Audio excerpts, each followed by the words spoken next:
Welcome back to கதை கேளு by உங்கள் ஆர்ஜி நவீனா. என்னையோட கதைக்குள்ள போவோமா? ஒரு இளைஞன் ஒருவர் அவரோட பைக்கை வேகமா ஓட்டிட்டு போறாரு. எதிர்பாராத விதமா ரோட்ல இருக்கிற தடுப்புல மோதி கீழே விழுந்துடுறாரு. அவனுக்கும் அடிபடுது, பைக்குக்கும் செம்மையான அடி. அவரோட காயத்தை கூட பெருசா எடுத்துக்காம பைக் எடுத்துட்டு போய் சர்வீஸ் சென்டர்ல விடுறாரு. அந்த பைக்கை பார்த்துட்டு ஒரு எக்ஸ்பீரியன்ஸ்டான மெக்கானிக் சொல்றாரு, தம்பி இது செலவு பண்ண ஒரு 50,000 ஆயிரும், நீ கூட ஒரு 50,000 போட்டுனா புது பைக்கே வாங்கிடலாம்ப்பா அப்படி சொல்லி சொல்றாரு. ஆனா அந்த பையனும் என்ன சொல்றான், இல்ல இல்ல, இது எனக்கு ரொம்ப ராசியான பைக், நான் ஃபர்ஸ்ட் வாங்கின பைக், இதவே எனக்கு சரி பண்ணி தாங்க அப்படி சொல்லி சொல்றான்.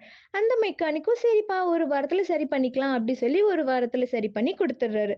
சரி பண்ணி 10 நாள் கூட ஆகல, அவன் திரும்பவும் அந்த பைக்கை மோசமான நிலையில எடுத்துட்டு வரான். இந்த முறை எங்கேயும் மரத்துல போய் விட்டதா சொல்றான். அதே மெக்கானிக், தம்பி ஆல்ரெடி 2 டைம் அடிபட்டுருச்சு, இப்போவும் இதை சரி செய்ய இன்னொரு 50,000 ஆகும், அதுக்கு நீ புது பைக்கே வாங்கிக்கலாம்ப்பா அப்படின்னு சொல்லி சொல்றாரு. அப்போ அந்த பையன், இல்ல இல்ல இல்ல, எனக்கு இதே பைக் தான் வேணும், இதுவே சரி பண்ணித்தாங்க அப்படின்னு சொல்லி சொல்றாரு.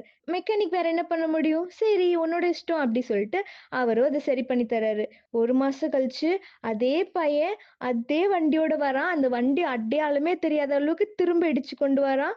இப்ப அவன் என்ன சொல்றான், அவன் செலவுக்கே அவன்கிட்ட காசு இல்ல, அதனால நான் அவனுக்கு புது பைக்கை லோன் போட்டு வாங்கிக்கிறேன், எனக்கு இந்த பைக் என்ன ரேட்டுக்கு போகுமோ வித்து கையில காசு தாங்க அப்படி சொல்லி சொல்றான். மாரல் ஆஃப் த ஸ்டோரி என்னன்னா, நம்ம வாழ்க்கையும் இப்படிதான். மாற்ற முடியாத விஷயங்கள மாற்றவோ, சரி செய்யவோ நம்ம நெறைய முயற்சி செய்றோம். அதுக்காக நெறைய நேரத்தையும் செலவழிக்கிறோம். நம்மால சில விஷயங்கள சரி செய்யவோ, தீர்க்கவோ முடியாது.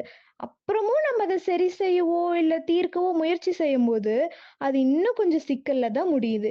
இந்த உண்மைய ஏத்துக்கிட்டு புதிய விஷயங்கள் மேல கவனம் செலுத்தினா ரொம்ப நல்லது. கதை பிடிச்சிருக்கும் நம்புறேன். மீண்டும் இன்னொரு சுவாரஸ்யமான கதையோடு உங்களை சந்திக்கும் வரை உங்களிடமிருந்து விடைபெறுவது நான் உங்கள் ஆர்ஜே நவீனா.